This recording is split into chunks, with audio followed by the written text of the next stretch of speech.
급락한다고 무조건 조급을 해야 되느냐. 너무 극단적으로 생각하지 말자는 거죠. 또 여기서 이 정쟁 우려 때문에 내가 다 팔고 지금 이제 떠나서 있어 보자. 저는 이것도 아니라고 생각을 하고 이 시기에 맞는 투자의 방법론이나 투자의 섹터라는 건 분명히 있거든요.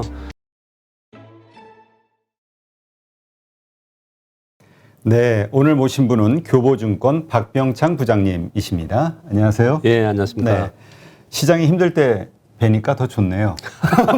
뭔가 위로의 말씀을 해주실 것 같아서 아니 뭐 힘이 나는. 시장이 하락할 때 저를 좀 많이 찾는 것 같은데요. 일단 지금 오늘만 해도 단기적으로 무슨 그 푸틴이 러시아군 진입 명령을 내렸다. 예. 해서 마치 시장에서는 일부 분들은 그냥 전쟁이 난 걸로 이미 기정사실화하는 경우도 있어요. 예. 그러다 보니까 이게 전달되는 과정에서 살이 좀 불려지고 하면서 이제 뭔가 더 비관적이 되는. 네네. 예, 그러면서 이제 투자 심리나 더 가라앉는 느낌을 받고는 하는데 예. 일단 현재 상황 어떻게 보십니까? 일단 이렇게 말씀 좀 드려야 될 것 같습니다.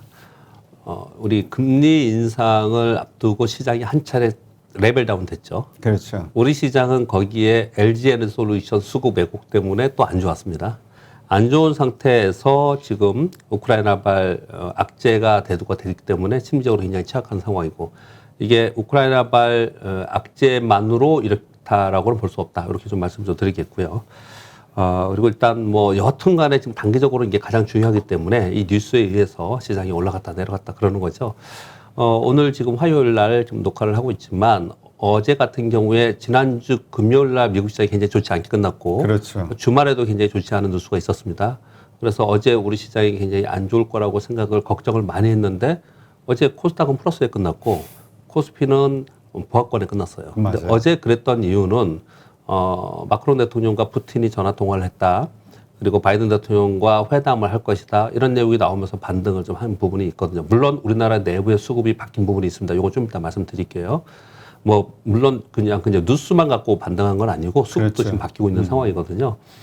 그렇게 지금 이렇게 말씀을 드리는 것은 뉴스에 의해서 시장이 급락했다 이런 상황이 계속 나타나는 것은 기본적으로 시장 심리 자체가 취약한 상태에 있기 때문에 그렇다. 그렇게 좀 말씀을 드리겠고요. 일단 가장 궁금해하시고 그리고 지금 시장이 어떻게 움직일 것인가에 대해서 단기적으로 우크라이나 사태 가장 큰데요. 우크라이나 지역의 분쟁에 대해서 역사적으로 어떻다, 그리고 정책적으로 어떻다, 이건 제가 놀란 문제는 아닌 것 같고요. 저는 주식 투자자로서, 증권맨으로서의 보는 시각만 가지고 말씀을 한번 드려보도록 하겠습니다. 일단 먼저 2014년도에 지금과 정말 유사한 상황이 한 번 있었어요. 그 크림자치공화국이라는 게 있습니다. 그걸 이제 국가로 인정하는 데도 있고 안 하는 데도 있고, 근데 사실 국가로 인정하는 국가는 근데 별로 많지 않은데요. 그렇죠. 그 당시 어떤 일이 있었냐면요. 말씀 좀 드려보겠습니다. 2014년 2월에 소치 동계올림픽을 했습니다. 동계올림픽이 2월 23일 날 끝났는데요. 2월 27일, 28일에 러시아 군이 우크라이나를 진격을 했습니다. 주둔을 하면서 그러면서 뭘 얘기를 했냐면 그때 크림 반도에 있는 그 맨 밑에 크림 반도에 보면 이렇게 아랫부분에 거기에 있는 지역에 자치구를 형성한다. 그런 얘기들을 하면서 성명을 내놨습니다. 그러면서 서방 국가 미국에서 우려를 했고요. 그래서 3월 1일 날 당시에 오바마 대통령인데 오바마 대통령이 푸틴과 전화도 하고 이거 강력하게 제재하겠다. 물러서라. 그랬거든요. 그랬는데 물러서지 않았습니다. 3월 11일 날 독립선언을 하고요. 그 다음에 3월 16일 날 150만 명이 거기에 있었는데 150만 명의 주민 투표를 했습니다. 절대적으로 러시아의 합병을 승인을 했고요. 그래서 그리고 나서 18일 날 독립 승인하고 그 다음에 푸틴은 서명을 21일 날 했습니다. 그리고 3월 이제 웃기는 건 뭐냐면 저는 좀 우습게 봤는데 웃긴다고 생각을 했는데 3월 27일 날 유엔 총회에서 이거 어떻게 인정해야 되냐 말해야 되냐 투표를 했는데 인정이 됐어요. 인정이 됐어요. 그래서 지금 크림자치공화국이라는 데가 있습니다. 지금. 그때 러시아 주둔 그 군들이 들어갈 때 어떻게 얘기를 했냐면 이 지역에 있는 국민들은 러시아의 복속이라는 표현이 맞는지 모르겠지만 자치령으로 있길 원한다. 투표해서 해보자. 근데 그걸 가지고 서방 국가하고 우크라이나에서 싸움이 많으니 우리는 평화수호군으로 들어가서 우리는 이제 그 분쟁을 막겠다 이렇게 했거든요. 가만히 생각을 해보시면 이번에 정말 비슷해요. 똑같네. 뭐 평화유지군이라는 걸로. 예, 이번에도 보면요, 북경의 동계올림픽이 딱 끝나고 거기 이제 러시아군이 들어가서 평화유지군에 들어가서 돈바스 지역에 있는 2개 자치구에 거기를 자치구로 만들자 이렇게 지금 얘기를 하고 있는 거예요. 그때하고 상황이 굉장히 비슷하다라는 말씀을 좀 하나 드리겠고요. 그리고 또 우리가 알아야 되는 주식 투자자로서 알아야 되는 거예요. 뭐 정치 이런 거 빼고요.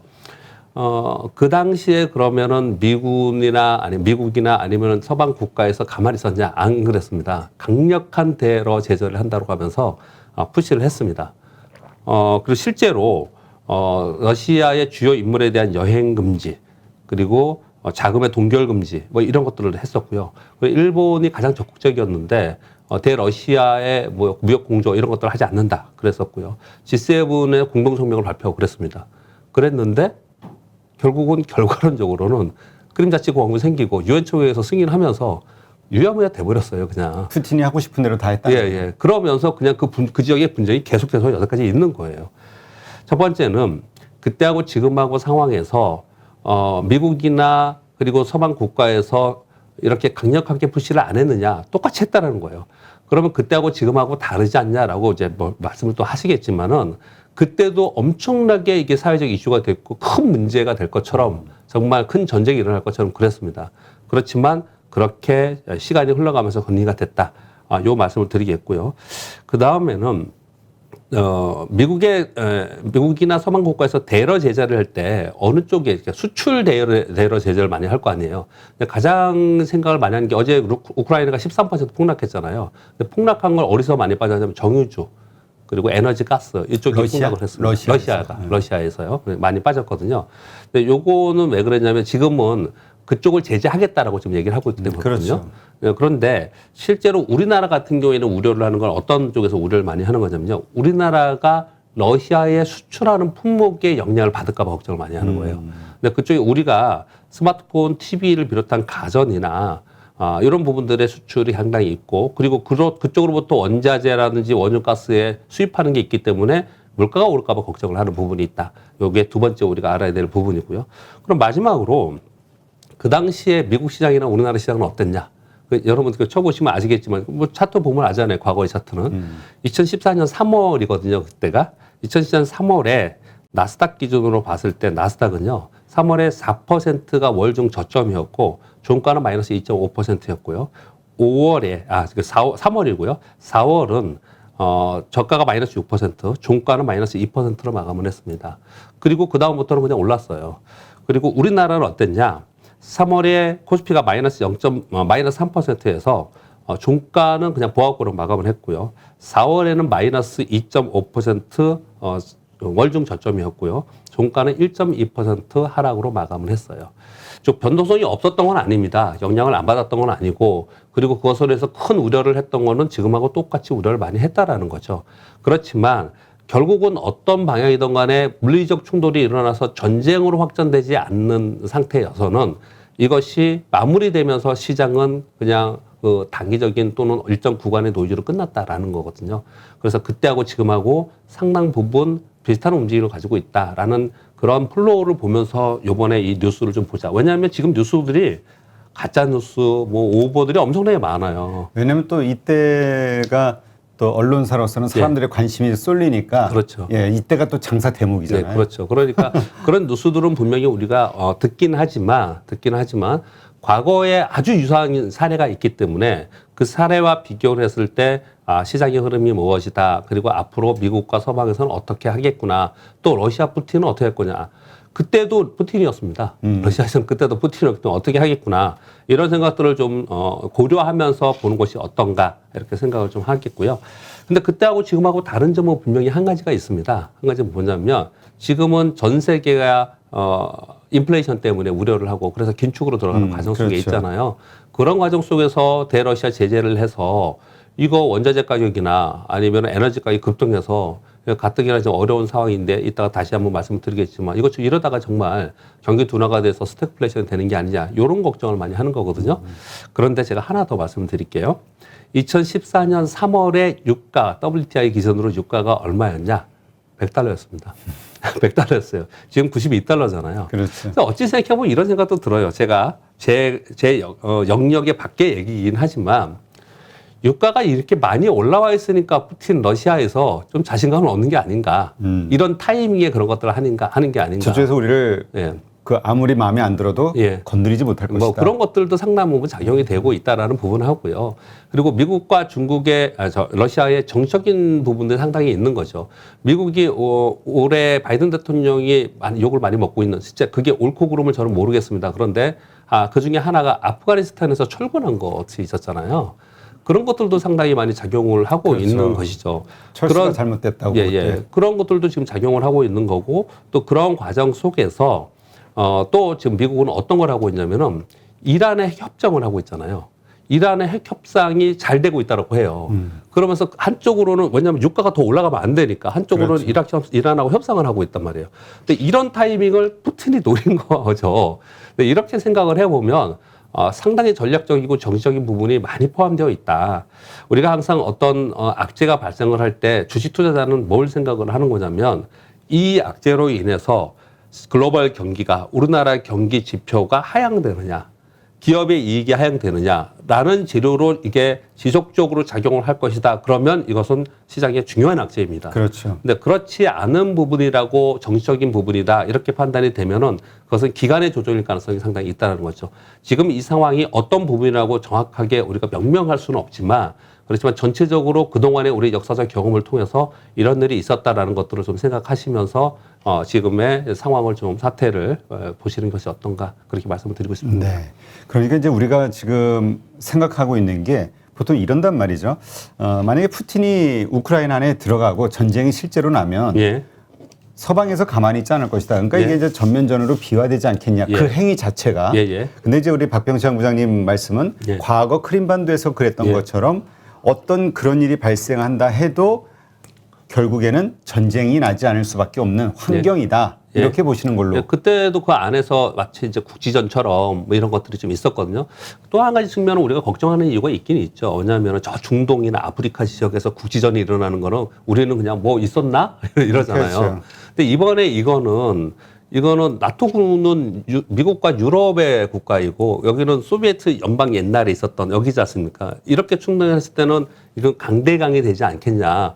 그 심지어 막 그냥 질르는 사람들 얘기로는 3차 대전 얘기 뭐 이런 얘기 하지 않습니까? 그렇죠. 또 완전 오버하는 사람 되게 많더라고요. 이게 확전이 되면 우리나라도 전쟁 위험이 있다 이런 얘기 하는 사람들도 저기 막 가는 거죠 이제. 중국이 이 기회를 놓칠 수 없다. 미국이 정신없을 때 대만을 침공한다. 뭐 이런 얘기도 막 가는 말을 하는 거죠. 뭐 그렇게까지는 너무 심하게 우리 주식 투자는 항상 중간에서 보는 시각을 많이 가져야 되지 않습니까? 객관적 합리적. 예. 그렇게 많이 봐야 되는데 그런 것들은 그냥 다 우스갯소리로 그냥 듣는 게 맞다고 생각하고 아주 확률적으로 낮은 확률이지 않습니까? 그렇게 보는 게 맞을 거라고 생각하고요. 이 안에서 강대강으로 실제로 전쟁을 한다는 거는 굉장히 위험한 일이고요. 그렇기 때문에 미국의 바이든 대통령은 계속해서 대러 제재를 한다라고 하면서도 뭐라고 얘기하냐면은 우크라이나 전쟁이 난다 하더라도 미국은 참여하지 않는다. 아주 공적으로 계속 얘기를 하고 있잖아요. 그렇다는 얘기는 지금 어떻든 계속해서 협상을 통해서 이걸 마무리 지려고 하는 부분이고 거기는 우리 여러분 다 아시다시피 굉장히 복잡하잖아요. 그렇죠. 우크라이나 지역 자체가. 그러니까 이것을 우리가 함부로 판단할 수 있는 부분은 분명히 아니다. 그렇게 저는 이해하고 있습니다. 그리고 미국 같은 경우는 베트남전 참전 그러니까 아픔이 있기 때문에 그렇잖아요. 그 나라 전체가 일치 단결돼 있고 뭔가 그렇죠.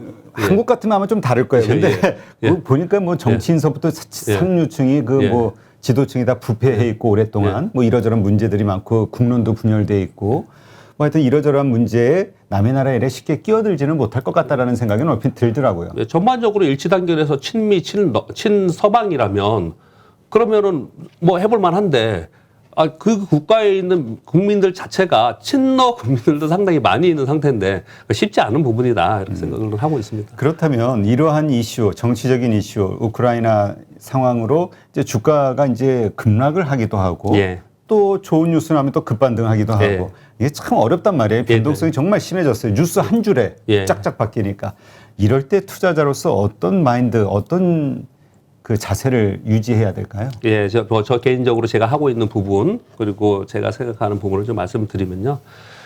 이런 때 보면은 뭐 우리 8.15 머니투에서는 그렇지는 않겠지만은 뭐 이렇게 일부 보면은 극단적인 이제 솔루션을 주는 데가 굉장히 많이 있습니다. 어떤 거냐면은 여태까지 경험적으로 볼 때 물리적 전쟁이 나타났을 때 그것은 단기적인 시장의 악재였지 장기적인 악재는 아니었다. 그렇기 때문에 만약에 이것으로 인해서 시장이 폭락을 한다면 무조건 사야 된다. 이렇게 얘기하는 측의 한 측면이 있고요. 한 측면이 있고 그렇지 않다. 급락을 해서 이번에 인플레이션 우려도 있기 때문에 이게 길어질 수도 있다. 그렇기 때문에 이걸 일단 피하고 봐야 된다. 라고 또 얘기하는 사람들도 있고 그렇죠. 제각기의 투자 전략과 투자 마인드에 따라 전부 다 다를 수밖에 없는 거지 않습니까? 근데 뭐 제 개인적인 의견을 좀 말씀을 드리면요. 이렇게 생각을 합니다. 일단 기본적으로 물리적인 충돌이 국지전으로 나타나는 부분은 이제 아주 길게 영향을 주지는 않을 거지만 전면전에 나타난다면은 그건 저는 가정하지 않고 얘기를 하는 거고요. 그렇게 하면은 정말 큰 위험이 올 수도 있다라고 해서 이제 그거는 당연히 우리가 생각을 해야죠. 그런데 저는 어떻게 생각하냐면 급락한다고 무조건 줍줍을 해야 되느냐. 너무 극단적으로 생각하지 말자는 거죠. 또 여기서 이 정쟁 우려 때문에 내가 다 팔고 지금 이제 떠나서 있어 보자. 저는 이것도 아니라고 생각을 하고 그냥 주식 투자자는 항상 보수적으로 판단을 해야 되는데 보수적으로 판단을 해서 이런 국지전이 생기거나 더 지금보다 더 좀 확전이 돼서 이런 상황이 돼서 시장이 어렵다 하더라도 나는 이 주식은 들고 갈 거야. 라는 주식은 굳이 나는 들고 가야 된다. 팔지 않고 가져가야 된다.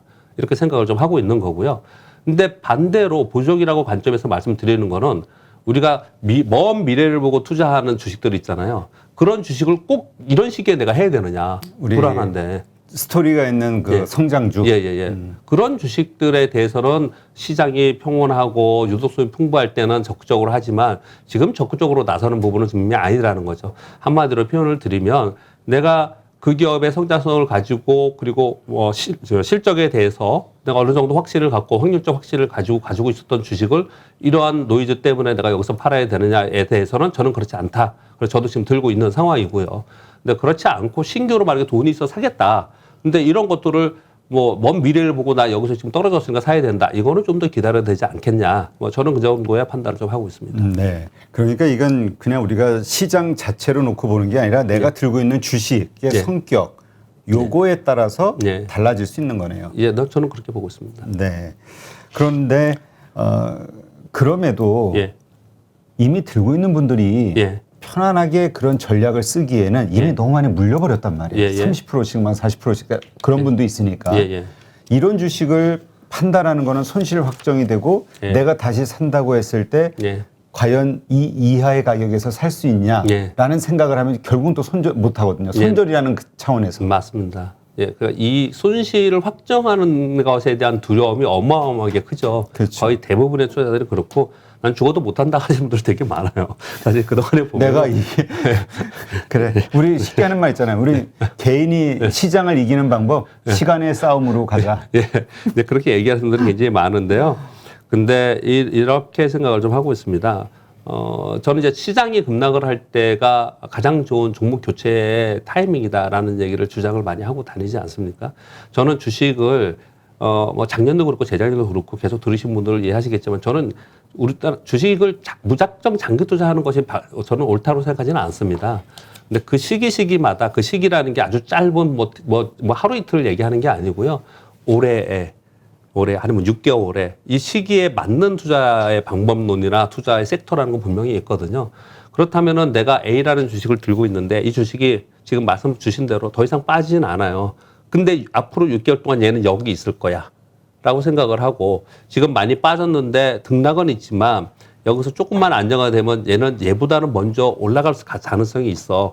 이렇게 판단해 보면 그렇게 보면은 이걸 이쪽으로 옮기는 게 사실은 맞는 거거든요. 근데 굉장히 어렵다는 걸 압니다. 근데 진짜 수년 동안 이 얘기를 하고 있지만 안 돼요, 굉장히 어렵다는 건 분명히 압니다. 그래서 제가 그걸 하기 위한 방법 중에 이런 얘기들을 많이 하거든요.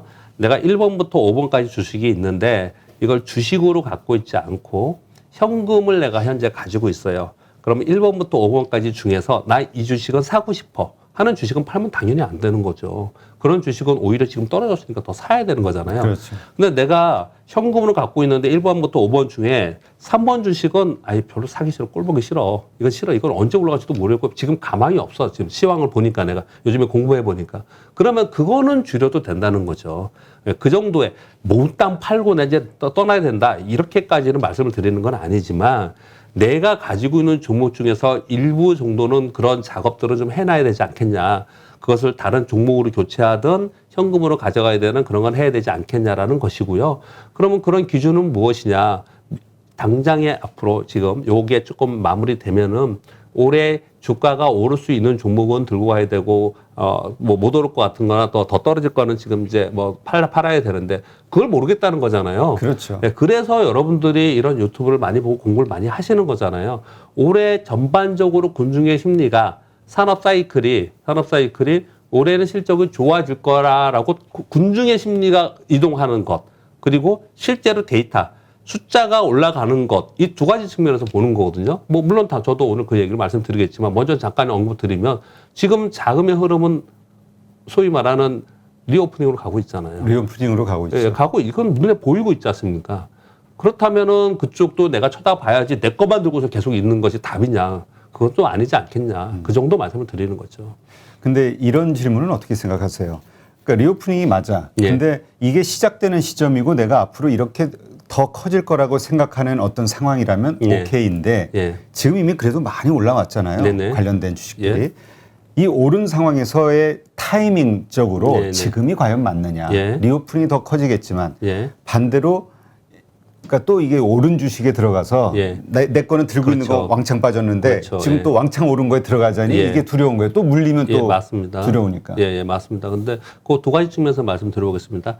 지금 말씀 주신 게 작년에 봄에 그렇게 우리가 당했죠. 작년 봄에.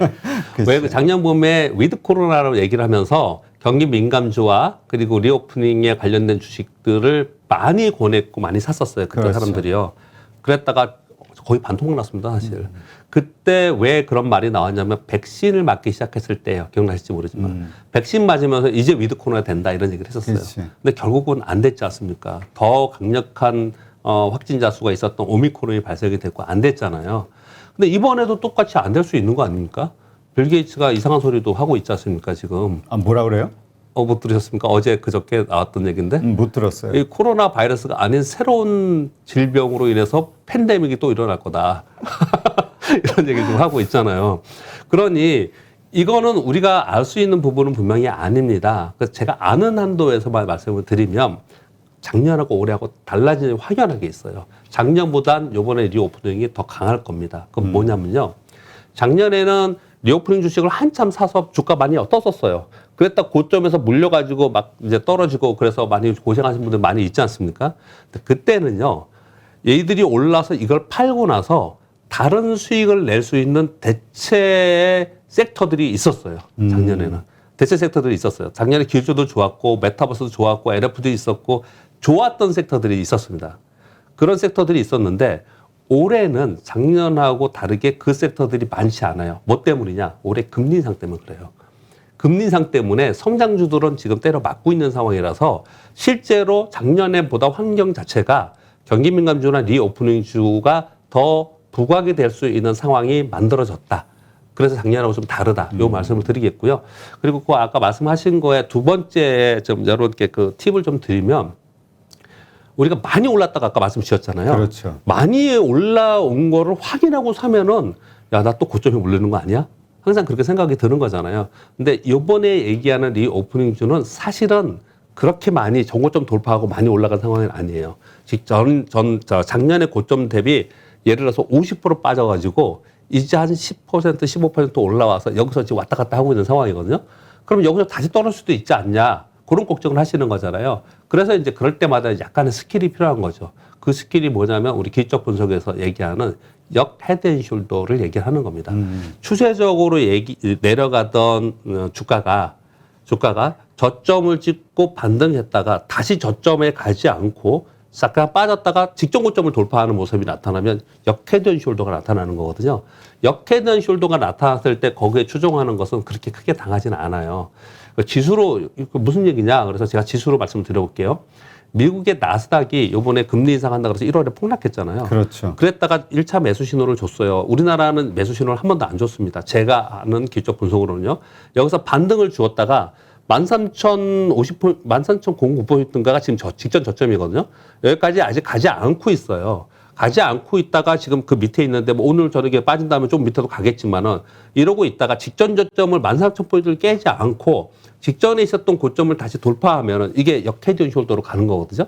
그 설명을 그렇게 드리는 건데 우리나라의 지수도 지금 코스닥 코스피도 빠졌다가 반등했다 직전 저점도 깨지 않고 직전 고점도 돌파하지 않고 그 중간에 있거든요.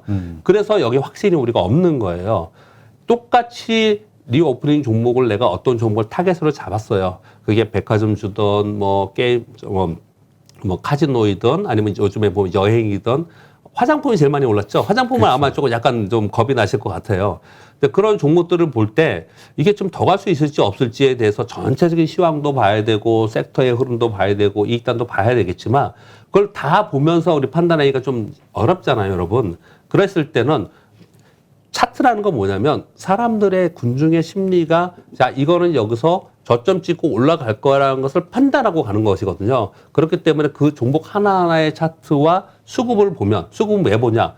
기관이나 외국인들이 거기서 산다는 얘기는 내가 그것을 검증하지 않아도 이들이 검증하면서 들어온 거잖아요.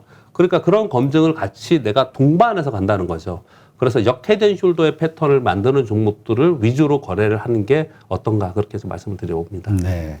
그러니까 지금 종목 교체를 리오프닝과 관련된 주식으로 바꾸려고 검토 중인 분들 혹은 새로 신규 매수 물타기 하시려는 분들은 말씀하신 대로 부장님이 그런 관점에서 지금 하려는 뭐 리오프닝도 종류가 또 워낙 많으니까 섹터가 많으니까 근데 어쨌든 가장 중요한 건 덜 오른, 그러니까 싼 주식이겠네요. 그 그렇죠. 가운데서도. 그렇죠. 이제 지금 말씀 주신 싼 주식에 대해서 이제 요즘에 제가 또 새로 뭐 하나를 이제 글을 쓰고 있는데. 책 쓰고 있어요? 네.